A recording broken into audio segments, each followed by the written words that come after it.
നമ്മുടെ super star Suresh Gopi കൊച്ചു വർത്താനമൊക്കെ പറഞ്ഞ് ഇങ്ങനെ ആലിഞ്ചോട്ടിൽ ഇങ്ങനെ ഇരിക്കുന്നു. അപ്പോഴാണ് ഒരു അപ്പൂപ്പൻ കവറുമായിട്ട് വരുന്നത്. എനിക്ക് തോന്നുന്നത് നമ്മുടെ സൂപ്പർ സ്റ്റാർ വിചാരിച്ച കാരണം ഏതോ ഒരു അപ്പൂപ്പൻ ഒരു സിനിമയിൽ ഒരു ചാൻസിന് വേണ്ടി, ഒരു നല്ല വേഷം കിട്ടാൻ വേണ്ടി അദ്ദേഹത്തിന്റെ ഫോട്ടോ എടുത്ത് കവറിലാക്കി കൊണ്ട് വന്നതാണെന്ന് കരുതിയിട്ടായിരിക്കണം അദ്ദേഹം പറഞ്ഞത്. ഇപ്പോൾ ചാൻസ് ഒന്നുമില്ല, പൊയ്ക്കോളൂ, വേണമെങ്കിൽ നിങ്ങൾ ജൂനിയർ ആർട്ടിസ്റ്റ് ആയിട്ട് വന്ന് അഭിനയിച്ചോളൂ എന്ന് പറഞ്ഞു കാണും. അപ്പോൾ അതായിരിക്കണം അദ്ദേഹം വിചാരിച്ചത്. പിന്നെയാണ് അദ്ദേഹം റിയലൈസ് ചെയ്തത് ഞാനൊരു MP ആണ്. അതുകൊണ്ട് തന്നെ ഇന്ന് ഫേസ്ബുക്കിൽ അദ്ദേഹം ഒരു പോസ്റ്റ് ഇട്ടിരുന്നു, എനിക്ക് ചെയ്യാൻ പറ്റുന്ന കാര്യങ്ങൾ മാത്രമേ എനിക്ക് ചെയ്യാൻ പറ്റത്തുള്ളൂ, വെറുതെ ഞാൻ ആർക്കും ഒരു പ്രതീക്ഷ നൽകി ഒരു നിവേദനം വാങ്ങിച്ച് വെക്കാറില്ല എന്ന് അദ്ദേഹം റിയലൈസ് ചെയ്തു. ഫേസ്ബുക്കിൽ ഒരു പോസ്റ്റ് ആയിട്ട് വന്നിട്ടുണ്ടായിരുന്നു.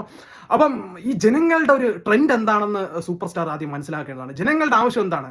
കാര്യം നടക്കുന്നില്ലെങ്കിലും, കാര്യം നടക്കാതെ മൂഞ്ചി തിരിഞ്ഞാലും അവർ കൊടുക്കുന്ന നിവേദനം രാഷ്ട്രീയ പ്രവർത്തകർ വാങ്ങിച്ച് കീശയിൽ വെക്കുക, അല്ലെങ്കിൽ തൊട്ടടുത്ത പ്യൂണിൻ്റെ കൊടുക്കുക. ഇതാണ് ജനങ്ങളുടെ ആവശ്യം.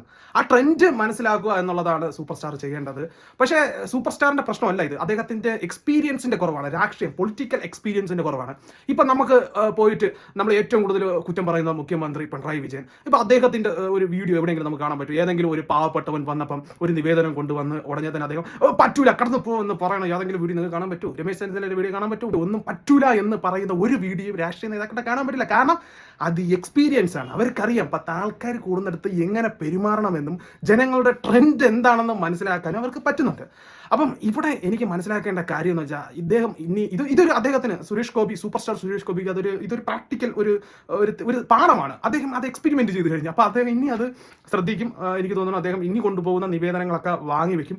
എന്തായാലും അദ്ദേഹം നിരസിച്ചെങ്കിലും വേലായുധൻ ചേട്ടന് വീട് കിട്ടി എന്നാണ് നമുക്കിപ്പോൾ വാർത്തകളിലൊക്കെ കാണാൻ പറ്റുന്നത്. അത് വളരെ നല്ല കാര്യമാണ്. പക്ഷേ ഇവിടെ നമുക്ക് എൻ്റെ ഒരു ചിന്തയിൽ പോകുമ്പോൾ ഞാൻ ആലോചിക്കുന്ന ഒരു കാര്യം എന്ന് വെച്ചാൽ, അതേപോലെ MP ആണ്, സ്വാഭാവികമായി ഒരാൾ നിവേദനം കൊണ്ടുവരുമ്പോൾ ജസ്റ്റ് അതെന്താണെന്ന് കേൾക്കുക, എന്നിട്ട് പറയുക വളരെ സാവധാനമായിട്ട്, ഇത് എൻ്റെ അതോറിറ്റിയിൽ വരുന്ന കാര്യമല്ല, എന്നിരുന്നാലും ഞാൻ പരിശ്രമിക്കാം, അല്ലെങ്കിൽ അതുമായി ബന്ധപ്പെട്ട ഏതെങ്കിലും ഉദ്യോഗസ്ഥനെ ഇത് ഏൽപ്പിക്കാം. ഇങ്ങനത്തെ ചെറിയ കാര്യങ്ങളൊക്കെ അദ്ദേഹത്തിന് ചെയ്യാൻ കഴിയുമായിരുന്നു. അങ്ങനെ ചെയ്തിരുന്നുവെങ്കിൽ അതൊരു വലിയ കാര്യമായിരുന്നു. പക്ഷെ അങ്ങനെ ചെയ്ത ഒരു പ്രശ്നം ഉണ്ടായിരുന്നു. വേലായുധൻ ചേട്ടൻ ഈ കാലത്തൊന്നും വീട് കിട്ടില്ലായിരുന്നു. പക്ഷെ ഇപ്പം എന്ത് ചെയ്ത്? വീട് കിട്ടി. അതാണ് ഇവിടെ നമ്മൾ 2 തരത്തിൽ കാര്യങ്ങൾ നടക്കും, മനസ്സിലായ? അതുകൊണ്ട് നമുക്ക് ഇവിടെ ഒരു ന്യൂട്രൽ ആയിട്ടുള്ള ഒരു തീരുമാനം മാത്രമേ എടുക്കാൻ പറ്റുള്ളൂ. അതുകൊണ്ട് വേലായുധൻ ചേട്ടന് വീട് കിട്ടിയ സ്ഥിതിക്ക് ചില സമയത്ത് നമ്മൾ ഒന്നും ചെയ്യാതിരിക്കുന്നതും വളരെ നല്ലതാണെന്ന് എന്നുള്ള ആ ഒരു വേദവാക്യം, ഡു നത്തിങ്, അത് കറക്റ്റാണ്. അതാണ് നമ്മുടെ സൂപ്പർ സ്റ്റാറിനറിയാം എന്താണ് ചെയ്യേണ്ടത്.